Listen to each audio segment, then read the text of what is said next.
with me, like my children motivate me. You know, my wife, my family, like leaving a legacy more so than any dollar amount. You know what I'm saying? I mean, but I work up sundown to, you know, sun up. You know, trying to outwork my competition, but I'm not doing that for nobody else but my people. So I don't really care if people hate on me or not. It don't matter. Right. Your success breeds opportunity, but it breeds a lot of other things as well, you know. You're gonna get the hateration, and I'm okay with it. When I was first getting into it, I used to have problems with it, but now I just realize once my people just keep winning and doing what we need to do, then it speaks for itself. You know, I don't have to beat my chest. You know, my people get up there and do it, and at the end of the day, I'm trying to make the sport better. You know, we're never gonna get accepted into mainstream until we can have something to where it's actually gonna be palatable to the general public. Right. You know, and that comes with all of us trying to get along. But at the end of the day, I'm taking on all comers. You know, I feel like I got the best competition team out there, especially in this area. And we're not nowhere near where the national level people are, but as far as coaching and big time, big names, but basically we serving up delicious meals with what's been served up to us on our own plates. I don't even feel like I'm successful yet. I don't feel like I'm successful yet. You're still trying to get there. I'm still trying to get there. I mean, I'm walking in the footsteps and I'm trailing behind the Johnny Stewarts, the Michael Valentinos, you know, those sorts of men that's been influential in my life. You know what I'm saying? So I'm nowhere near where I need to be. I'm so far at the bottom. I'm still climbing, but that's what motivates me. Like a little bit of sweat. Right.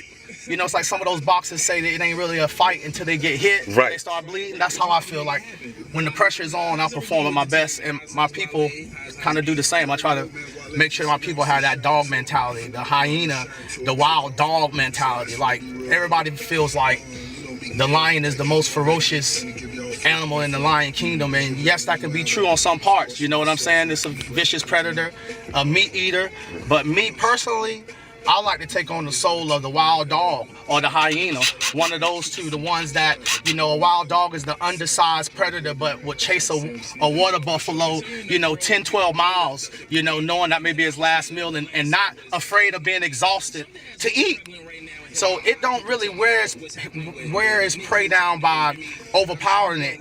It works on its endurance, and it chases the water buffalo and nips at the heels until the water buffalo is so exhausted that it can't go on, and then it just kind of eats it from the inside. I'm not afraid to chase greatness like that. Right. So you guys got to find out what your greatness is, and that's your water buffalo. Whether it's trying to be better at father, you got to chase that relentlessly. You know, like a wild dog would chase his prey, or it could be possibly his last meal, especially when you're living in a cold world like, you know, the Serengeti in Africa. It's a dog-eat-dog world. It's eat or be eaten or kill, be killed. It's like that in society. Right. It's like that in the workplace. People may not think that, and they may not take on a vicious mentality, but on the inside, everybody wants to get ahead. Yeah. And if you can get ahead, you know, and you got a person that that's competing against you, you're gonna try to go get it. So me personally, I like the soul of the wild dog or the hyena. You know, I'm not afraid to chase greatness until I'm exhausted, because that could be my last opportunity at chasing greatness, where the wild dog said that could be his last meal. They got to get it. So I'm going to outrun you. Right. To live. So that's where I'm at with it. And while I'm doing this, I'm going to continue to be motivated. I'm going to continue to strive to be the best. I want to continue to push my people. I'm extremely blessed. I mean, really, truly feel like I'm blessed to be doing this. Like, I know this is like my calling from God, is to do this. So that's why I don't worry about what other people say, like the haters. Right. How can I? Right. Like, I don't have no time to worry about that. Right. You know, I worry about looking at my children, my sons. You know, I love my daughters, but I have 2 daughters and 2 sons, but my sons, I want to make sure that they know that their daddy relentlessly chase greatness of trying to be great. And like how my father gave me his name, and it was a good name, and that's all he gave me, no money, nothing else. You know, hey, I love you, a hug in his last name, that's all he gave me, but it was in good shape. I want to make sure I pass it on to my children and let them know how important it is to work hard and be respected and give back to the community. And if you're going to do a job, you give 100% to that job.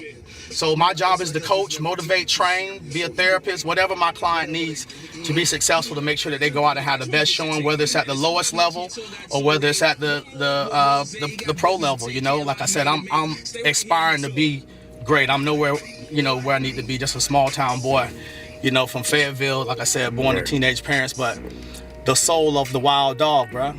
It's real.